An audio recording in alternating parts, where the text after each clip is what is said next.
Yo, what's up? This is Jay Dennis, and we're back with another ranked, and I guess this one will be reviewed too. Another ranked and reviewed video where I go through usually my favorite artists, sometimes just artists that I really like, enough to listen to their whole discography.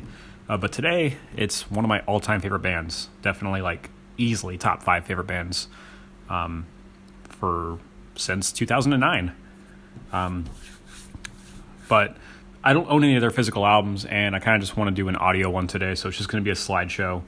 But today we are doing Architects, one of the absolutely most underrated British heavy metal bands of all time. Good news is they have an excellent following. They have an extremely good work ethic. They've played so many shows. They were trying to compete with the Beatles to see how many shows they could do in a certain period of time, in a sense.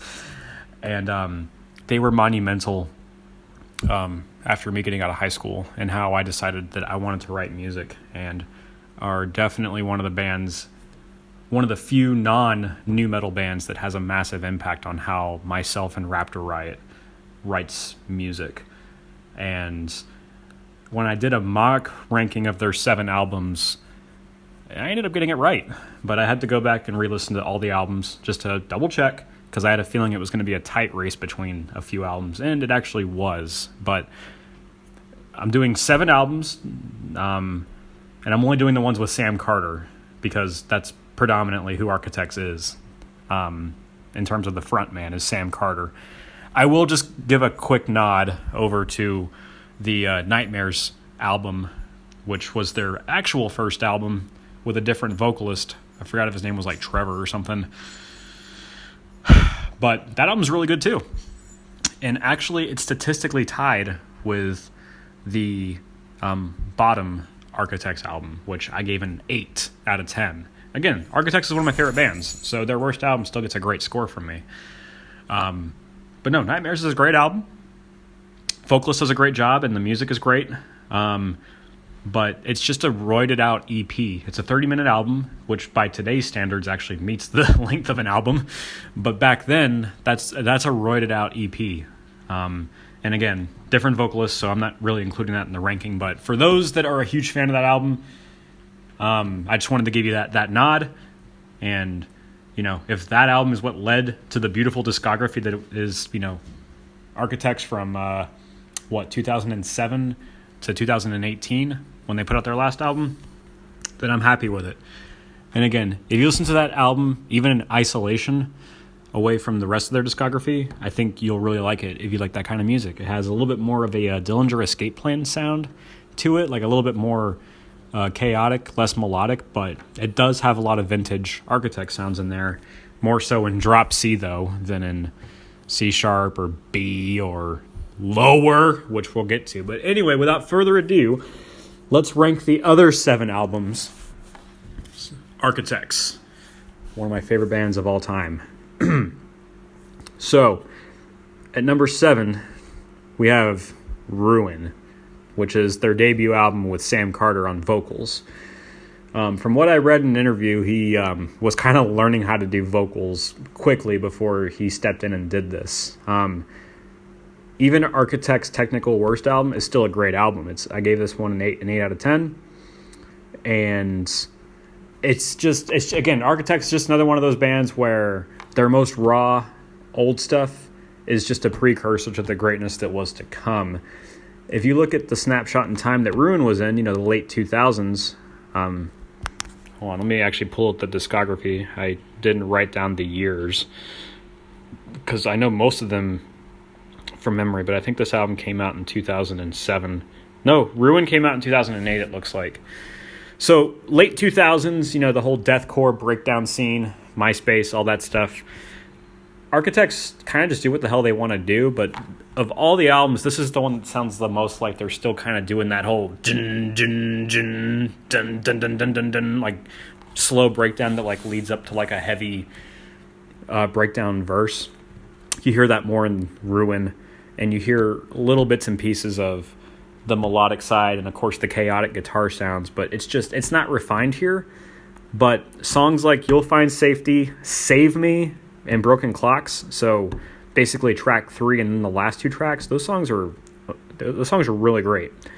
And again, 12 tracks, 2 of them kind of being transition songs, like the track 5, the sailing song, and then a couple tracks later you have a song called Low, which is another kind of like transition song, but it's got a great ending to it. It was like Architects playing in drop F sharp, I think, before they made that like a normal thing. But Ruin suffers in like a minor sense, just from being raw, being a little immature, but it shows what they're going to become. And I think it's a great album, but it's definitely the one I listen to the least. But it's got a couple great tracks on there. So number 7 is Ruin. Number 6 is The Here and Now, which came out in, Spotify says 2012, but this album came out in 2010, I think. Yeah, Spotify has the album dates wrong, as it does with a lot of artists and bands. I think Here and Now actually came out in 2010, because I remember that was the first album I got right when it came out, because I had gotten into Architects back in late 2009, and Here and Now was the next one to come out. But anyway, Here and Now got an 8.5 out of 10. I listened to it in its entirety a few days ago, and it aged really well. I was afraid that this kind of pseudo attempt from them to get like more melodic and more radio friendly wouldn't have aged very well, but it's actually a very consistent and good album. There's no bad tracks on here. Every song got north of an 8 out of 10. Songs like BTN, it's one of my favorite Architect songs ever. Red Eyes has still got some sentimental value to me. It's a nice heavy song that ends heavy. And then of course the closing track, Year In, Year Out. One of the best closing tracks I've ever heard. Super heavy, kind of shows that Architects aren't ditching the heavy sound at all. But Day In, Day Out, Learn to Live, parts of BTN, in terms of like the middle ground between their heavier stuff and them kind of going a little bit more radio rock alternative,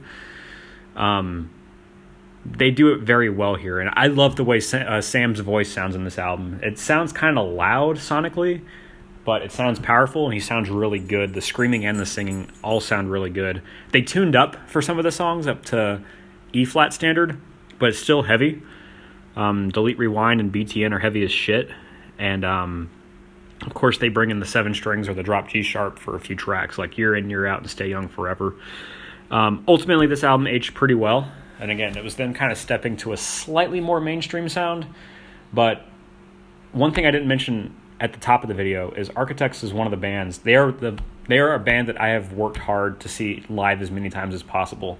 I've heard people talk about their favorite bands, and they've said, I've seen them like 20 times. Well, these guys are like in their 40s and 50s, and they've had more time to do that. Architects, and for a concert goer like me, seeing a band more than 2 or 3 times is a lot. I've seen Architects live 6 times, I think, from the year 2009 up until 2015 maybe. So every time they came to Central Florida, I saw them, and I'm going to give you another anecdote about that when I get to another album. But Here and Now, the songs were good live, but they weren't their best. So you can kind of tell maybe why they decided to head back in the heavier direction. So Here and Now gets an 8.5 out of 10. It's a great album. If you're kind of looking for like the slightly less heavy side of Architects. Again, there's some softer tracks on here like Open Letter to Myself and Heartburn. Those songs are straight soft, but Architects do that sound really well too. All right, number 6, their follow-up album to Here and Now, Daybreaker, which came out in 2012. This one and the following album on my ranking were almost a statistical tie. They were separated by 0.02. So again, it's very little things and little preferences that kind of make this ranking the way it is. This was very much a statistical ranking versus a, in some cases, more sentimental or preference, but I'll get to that later. Daybreaker came out in 2012. This album got me through 2012. It was a very up and down year for me where I made some pretty big changes as an adult. I moved out again, got my own apartment with a friend. I was recovering from a huge fallout with my band and my old friend group, and starting a new job. And Daybreaker was a huge soundtrack to that. Very sentimental album, very powerful. Surprised it didn't rank higher, but I listened to it again, and of course it aged really well. But yeah, from the here and now, they definitely still capitalized on that more melodic sound, but they got a little heavier. So this Daybreaker is kind of one of the perfect mixes of their melodic and heavy sound. They go back and forth, back and forth. Every other song is heavier, every other song is soft, but it's not that perfect blend that puts it at the top of the list. This album got an 8.62 out of 10, but Bitter End is an insane opening. It gives me goosebumps. And then Alpha Omega, even though it's not Architect's most creative riffs, the closing part, which sounds like a tribute to Linkin Park's Paper Cut, it gives me chills. These Colors Don't Run, super heavy low-end riff that I used to listen to a lot when it would rain. And it's just this is a very consistently good album. But the anecdote I want to share with you is the song Even If You Win, You're Still a Rat. Every time I went to see Architects, I would do my best to meet the band. And they were always friendly, always nice to me. Sam Carter's a very nice guy. They all talked to me. I'm glad I got to meet... I'm sorry, I forgot if it was... I think it was Tom. Between Dan and Tom, the twins, I think it was Tom who passed away. Sorry if I'm wrong, but I'm happy that I got to meet him and shake his hand. He's one of my favorite guitar players of the era. But they were nice enough to let me actually come on stage and sing the song with them. Even If You Win, You're Still a Rat. They let me sing Ole Sykes' part. And if you ever see a picture of me, I'll probably put it up in this video, of me holding the mic and Sam Carter in the background. That's him letting me sing Ole Sykes' part. And after that part was done, the crowd hugged me, and they said that I did a great job, and that was just a really cathartic moment for me. And it was a rough year. There was some good stuff that year, but it was a rough year too. And that was kind of one of the highlights of my live music career, was letting one of my all-time favorite bands letting me come up on stage and sing that part. So if anybody from Architects is listening to this, you didn't save a life because I wasn't suicidal or anything, but you changed a life for the better, and you made a massive impact on me. So thank you for that. But yeah, Daybreaker is a beautiful album. Father of Lead is a very underrated song.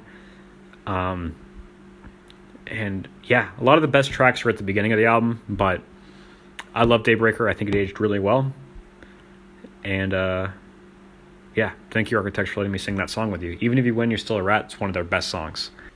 Just the closing minute of that after Ole Sykes' part, it's it gives me goosebumps and brings me to tears. I remember getting back in the mosh pit and just fucking letting loose and just breaking down in a sense. That last minute of that song is the most powerful moment of the album. And with other videos, I'm only doing standard edition versions because that's the most consistent way to rank these albums. But if you can, get the deluxe version of Daybreaker, because if I had factored in Bad Blood, their cover of Thrice's Dust to Nations, and Black Blood, or Cracks in the Earth, this album definitely would have... All right. And at number 4, we have the 2016 release, All of Our Gods Have Abandoned Us. All our gods have abandoned us. Yeah, I think that's what it was. This one was only 0.02 higher than Daybreaker, so almost a statistical tie. Tiniest amount of preference to this one. This is probably Architect's heaviest album. When it came out, I think I was a week late to the party to actually buying it, but I had just started using Spotify. As much as I was against it at the time, I was using Spotify, but eventually I ended up buying it on iTunes. This is the last album that I've purchased, but all my Architects purchases have been digital. I think every time I saw them live, I don't think they had any actual CDs, and I refused to go on Amazon to buy them. But yeah, All Our Gods Have Abandoned Us. I had to go back and re-listen to it a few times because for a while that was kind of my least known album. Like, I would listen to it, but like it didn't stick as much because I was just at a different point in my life. And even though Architects was still one of my favorite bands, the staying power wasn't as powerful as it was back then. So I hadn't listened to this album in quite a while, up until a few days ago. But 11 tracks of pure brutality. Much like Daybreaker, it's very consistent, but this one just has a slight edge. The fucking scream he does in Nihilist, the opening track, like at the end of the second verse or something, like, the vocals are just fucking aggressive in this album. And I think every song is at least on a 7-string guitar. There's no song on this album above G sharp. It's all G sharp and drop F sharp. It's a fucking brutal album. I think Memento Mori, the closing track, is probably either the first or the second best closing track Architects has done. It's such a beautiful song, and it's so heavy. And it's usually Architects has a tendency to close on softer tracks. Again, tendency, not always, but Memento Mori really brings in some aggression. So, yeah, 11 tracks, like 92% just pure heaviness, like little to no clean singing, just low-end pure brutality. I think it's a great album. Let me see. Gone with the Wind. This album crushed it with the singles. Gone with the Wind, All Love Is Lost, Gravity. I think those are the ones. But yeah, so All of Our Gods Have Abandoned Us. I don't have a whole lot to say specifically about the album. Like, there's not really a whole lot of sentimental value here, but it's a great, solid, heavy album. If you're just like looking for some brutality to listen to from start to finish, this one delivers. Sam Carter, his aggressive voice and his like just ridiculous ability to sing and scream and like a modern day Chester Bennington. Sam Carter is one of the most underrated, most talented vocalists I've ever heard in terms of like the metal community. But his clean voice, if he was just singing straight, more mainstream music, I'm sure he'd do that really well too. All right, next up we have number 3, the 2018 release, their most recent album, Holy Hell, which again, between this and the next album, it's a statistical tie. So basically, number 2 and 3 and 4 and 5 were statistical ties with each other. Not all 4 of them, but like 2 and 3 and then 3 and 4 were statistical ties with each other. But slight edge. Slight small edge to Holy Hell over the next one. Holy Hell, holy shit. Death Is Not Defeat is one of the angriest, most beautiful, like, I was almost in tears last night, almost having re-listened to this. For some odd reason, I got a little cryptic last night while I was re-listening to some of this stuff and going, what song do I want played at my funeral when I die 100 years from now? And I was thinking either Gravedigger from Architects or Death Is Not Defeat, because I was thinking about the song title but also thinking about the meaning of the songs. But of course, even though I am a metalhead, I wanted to play some music that more people could appreciate. But it's like it's my funeral.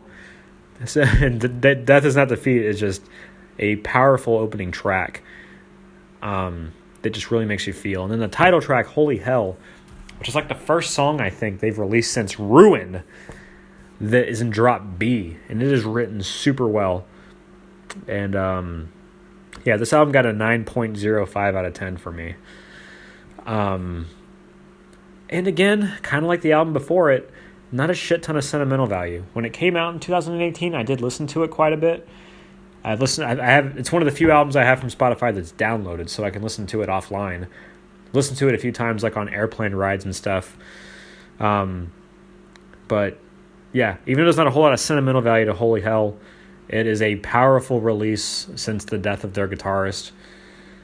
And I don't know specifically if he had a hand in any of the riffs or if any of the songs are like... I think I read something somewhere that Doomsday was one of the last songs he wrote. Again, if I'm misspeaking or these are incorrect, don't be a dick. Just write in the comments, because I like to learn about this band. I didn't do a shit ton of research and interview research before I did this video. I'm just simply ranking albums here. But if you know anything interesting or have any good stories about meeting Architects or listening to them, or you have any knowledge about the songs or the lyrics, or about, who wrote what, or what was some of Tom's last moves, share them. I'd like to hear them in the comments.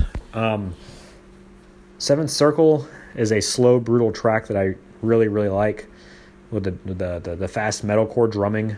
Kind of reminded me of like Death March a little bit from their Hollow Crown album. But no, this is a very, very powerful statement that shows that Architects, even 8 albums in, 7 if you just count the Sam Carter era. It's not an era, it's the fucking band. If you just count Sam Carter, that they have not waned in the slightest. This was a pretty good increase over their last release. All of Our Gods Have Abandoned Us. So number 3, Holy Hell.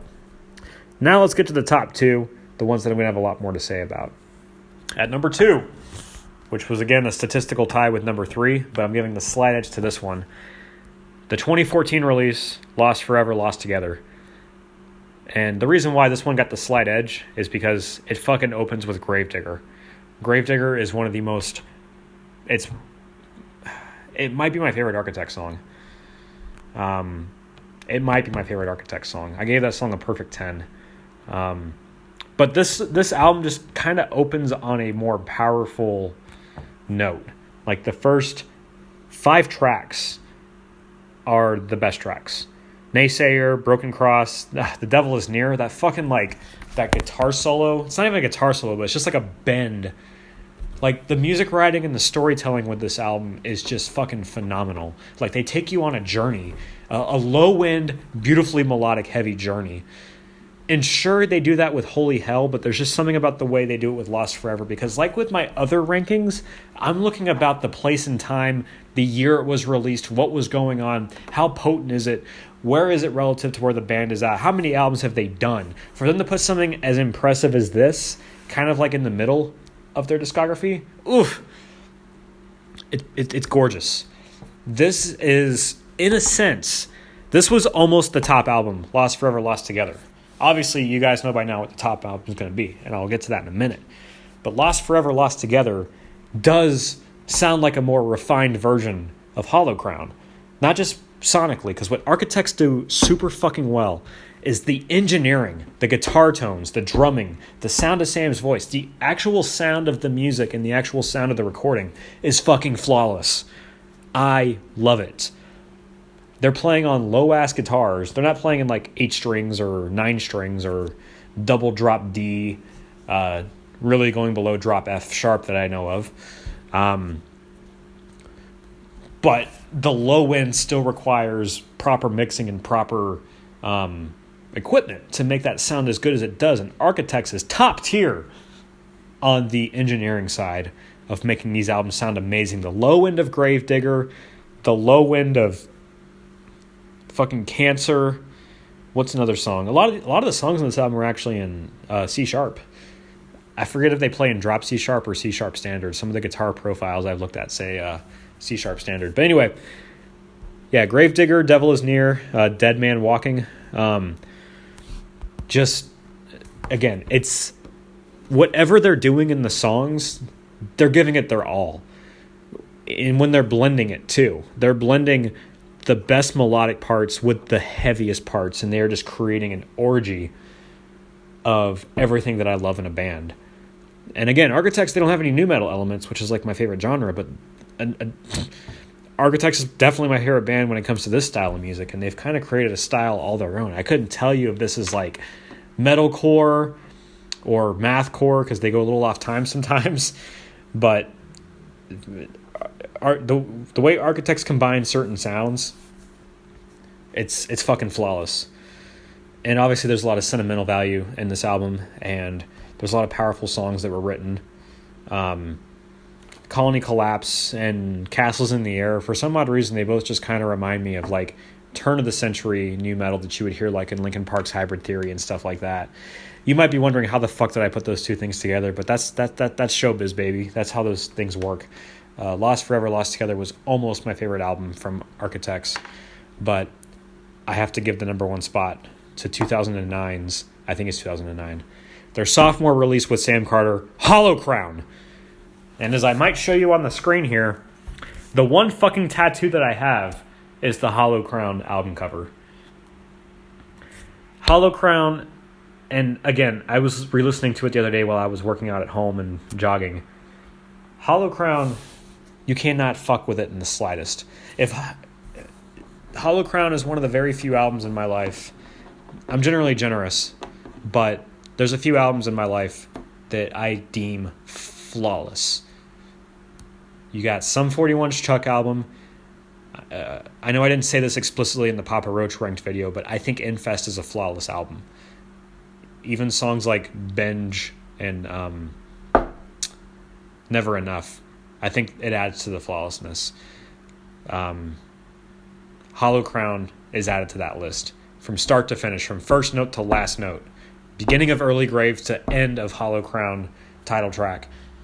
The album is flawless. The only thing they could possibly do to improve upon it is re-release it with new sonicality. Re-recorded guitars, or just remix it. Remix it with, like, take the stems and remix them with your new age technology, because the fucking low end on Holy Hell, Lost Forever, Lost Together, All Our Gods Have Abandoned Us, fuck, even Daybreaker was an improvement. But still though, Hollow Crown still sounds incredible. It's a little bit crunchier, but the music writing, the impact of that first of fucking Early Grave. I am so sorry, Tater. I keep waking you up. I am so sorry.